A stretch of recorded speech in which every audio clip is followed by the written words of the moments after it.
One does not need a weatherman to figure out which way the wind is blowing.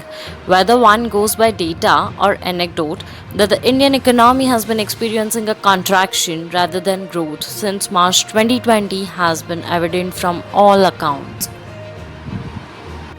It has been almost 6 months since the crisis broke. We are no longer using the strange term negative growth and are getting used to calling the change in GDP for what it really is, a contraction.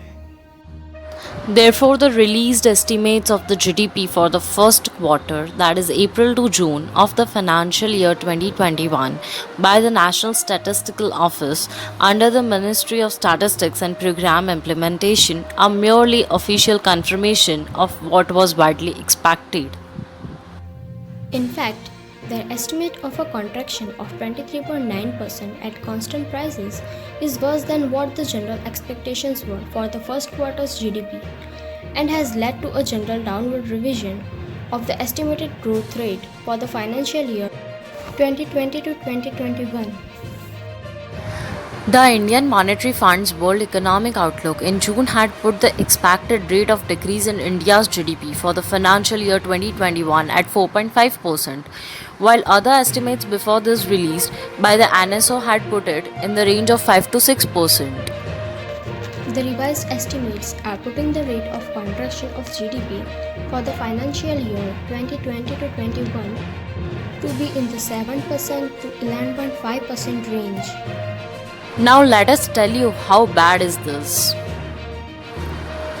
If we look by historical standards, the quarterly drop of 23.9% is the largest since we began releasing quarterly GDP data in 1996.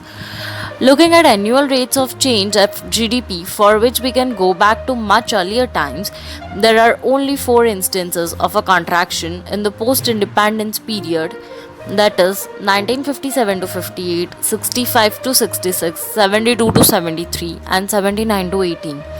The largest drop thus far was 5.2% in 1979 to 80.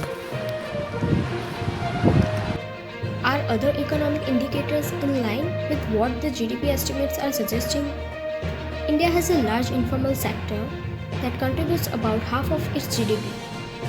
As it is well known, the measurement of informal sector output is largely a matter of guesswork, and therefore we do not have good estimates of how badly this sector has been hit. Of course, the COVID 19 crisis is not unique to India. It is a global shock that is playing havoc across the world. Therefore, to have a sense of how bad the economic impact has been, we should also compare India with other countries. According to the IMF's World's Economic Outlook, the expected reduction in GDP in the financial year 2021 are the following. For the world as a whole, it is 4.9%. For emerging markets and developing economies, it is 3%. And for low income developing countries, it is 1%. Of course, all these numbers are provincial estimates, but even here, the economic impact for India does not look good, especially in comparison with other emerging and developing countries in Asia included in this report, such as China, Indonesia, Malaysia, and Philippines. Another study by researchers at the Center for Economic Performance at the LSE that surveyed urban workers found that earnings fell by 48% in April and May compared to January and February. Even if we make the conservative assumption that from mid-May to the end of June there has been some improvement in this regard, these and similar other studies suggest a bigger drop in GDP than what the 23.9% figure suggests.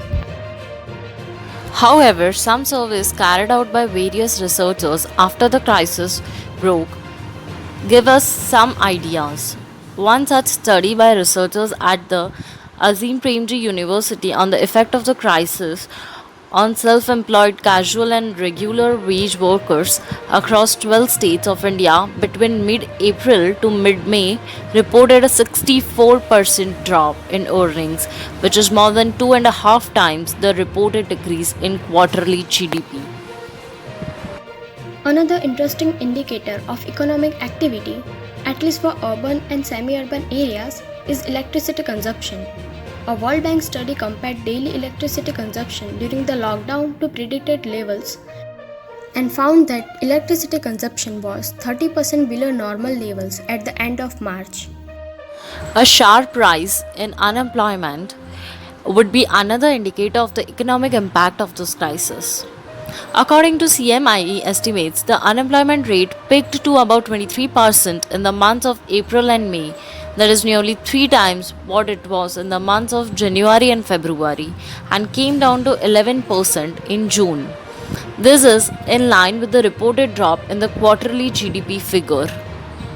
Therefore, whatever the limitations of using the GDP as a measure of economic activity might be, there are two immediate conclusions that one can draw from the reported quarterly GDP figure. First, the negative economic impact of the crisis has been large for India, whether one looks at its own past record or the contemporary experience of other countries.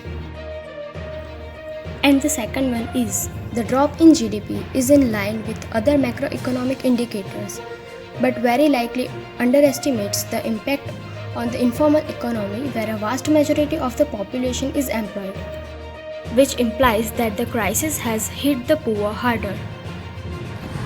Given the large fraction of the population that is poor, the drop in GDP does not fully capture how badly the crisis has affected people's lives.